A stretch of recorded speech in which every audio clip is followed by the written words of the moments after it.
Halo GP Mania, selamat datang di channel Downforce Balap, yang akan mengabarkan berita paling panas, serta paling lengkap, seputar MotoGP.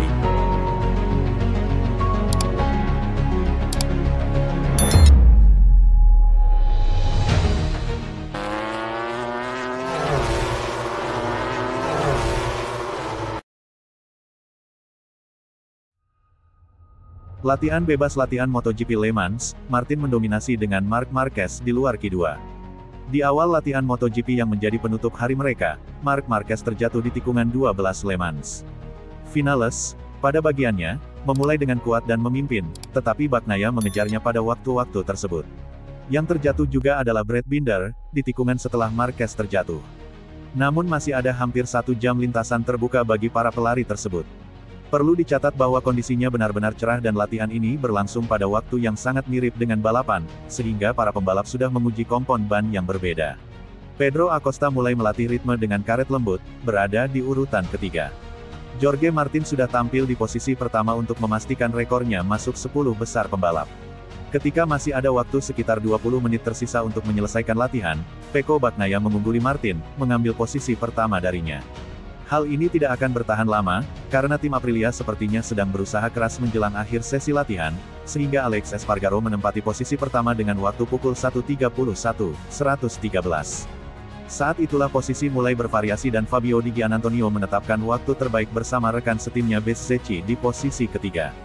Mereka yang bertahan di puncak adalah Bastianini, yang memiliki performa bagus di tabel waktu Jumat ini, dan Acosta. Namun, momen kebenaran telah dimulai, masa serangan waktu, di mana semua orang memasang ban baru untuk mendorong dan mencatat waktu yang baik dan langsung masuk ke Q2. Pertama-tama mereka harus melakukan pemanasan, namun Marc Marquez sudah menjadi salah satu orang pertama yang mendorong. Namun dengan adanya Jorge Martin di trek yang tidak jauh dari posisi pertama, kita harus memperhitungkannya, karena dia adalah spesialis dalam mencatat waktu yang baik dalam satu lap, bahkan meningkatkan rekor pole. Lap dibatalkan bagi banyak pembalap karena bendera kuning yang disebabkan oleh kecelakaan yang dialami Brad Binder. Ini hampir menentukan lap terakhir Marquez, namun keadaan tidak akan banyak berubah. Pria dari Ilerda itu tidak bisa memanfaatkan lap yang ia ambil dengan keunggulan milidetik, sehingga ia awalnya tersingkir dari Q2 menjelang hari Sabtu.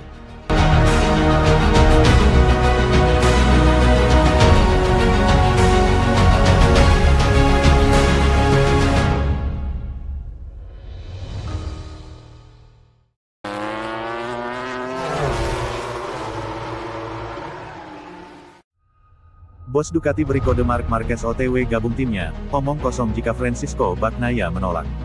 Bursa pembalap MotoGP kembali bergeliat.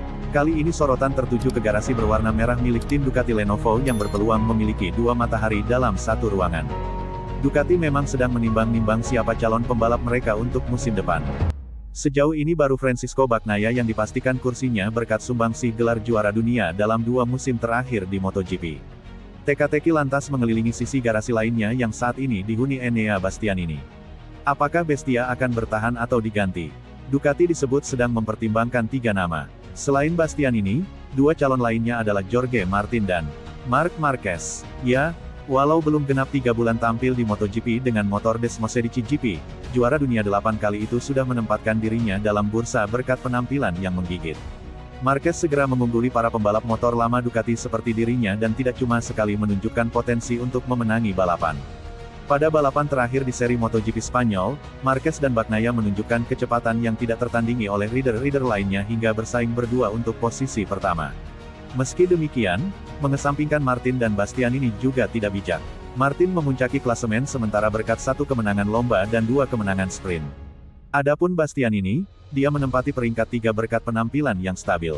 Bisa dimaklumi apabila Gigi Dalikna selaku General Manager Ducati Corse pernah mengatakan kakinya bergetar ketika memikirkan calon pembalap yang harus dipilihnya. Ini keputusan yang sangat sulit, ucap Dalikna kepada MotoGP.com jelang bergulirnya seri MotoGP Prancis pada akhir pekan ini. Sejujurnya kami tidak hanya akan mempertimbangkan hasil balapan musim 2024 tetapi juga mempertimbangkan histori dari pembalap-pembalap kami. Saya pikir itu penting. Namun, itu keputusan yang sangat sulit karena ketiga pembalap benar-benar seorang pemenang, jadi kita lihat nanti. Kalimat Dalikna bahwa pihaknya mempertimbangkan hasil masa lampau dari calon pembalap anyar mereka membuat publik segera mengira bahwa Marc Marquez adalah kandidat terkuat. Soal urusan gelar juara maupun kemenangan lomba, Marquez jelas paling unggul dibandingkan Bastianini dan Martin. Si semut dari Cervera juga telah menunjukkan determinasi tinggi untuk meraih kemenangan di segala kondisi, termasuk jika itu membahayakan dirinya sendiri. Meski begitu, mendatangkan Marquez juga membawa risiko berupa persaingan internal yang panas. Bagaimanapun, musuh pertama dalam balapan adalah rekan setim. Memiliki dua pembalap yang sama-sama kompetitif tak pernah mudah, apalagi jika keduanya sama-sama punya karakter tak mau kalah.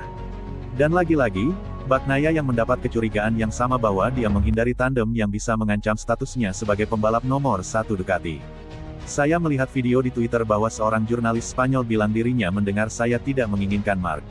Itu omong kosong, ucap Bagnaia tegas dalam konferensi pers pra-event MotoGP Prancis, Kamis tanggal 9 Mei tahun 2024, yang juga dihadiri Marquez, dinukil dari GP1.com. Bagnaia menegaskan dirinya tidak peduli dengan siapa yang akan menjadi rekan setimnya. Sekarang saya bekerja dengan baik bersama Bastianini. Jika dia pergi, saya harus memulai lagi dengan siapapun yang bergabung, tetapi ambisi saya hanya terus berkembang, katanya.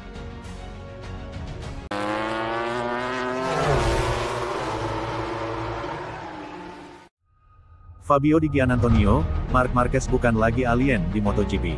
Pembalap tim Valentino Rossi VR46, yakni Fabio Di Giannantonio, menyebut Marc Marquez bukan lagi sosok alien di MotoGP.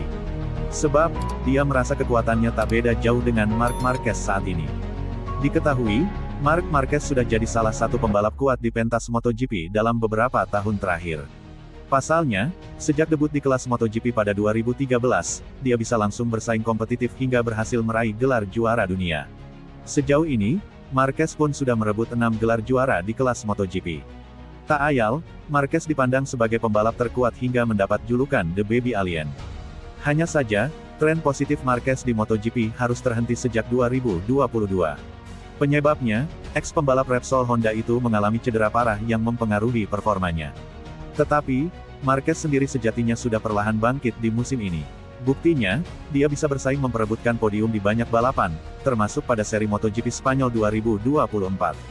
Dalam balapan itu, Marquez yang kini membela tim satelit Ducati, yakni Gresini, berhasil finish di posisi kedua. Meski begitu, Fabio Di Giannantonio tetap tak memandang Marquez sebagai pembalap hebat lagi bak alien.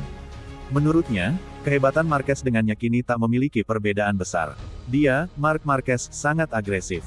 Ia mengemudi dengan sangat baik dan melaju dengan sangat kuat, ujar Fabio Di Giannantonio, dikutip dari Motosan, Rabu, tanggal 8 Mei tahun 2024. Sekarang, saya tidak lagi melihatnya sebagai alien. Tentu saja, saya sangat menghormatinya karena dia adalah seorang juara dunia dan ketika dia mengemudi, dia memiliki keajaiban, tetapi saya tidak melihatnya sebagai sesuatu yang tidak mungkin tercapai sekarang, lanjutnya. Saya melihatnya sebagai rival, dan bahkan ketika saya mempelajarinya, saya tidak melihat perbedaan besar, tutup Fabio Di Giannantonio.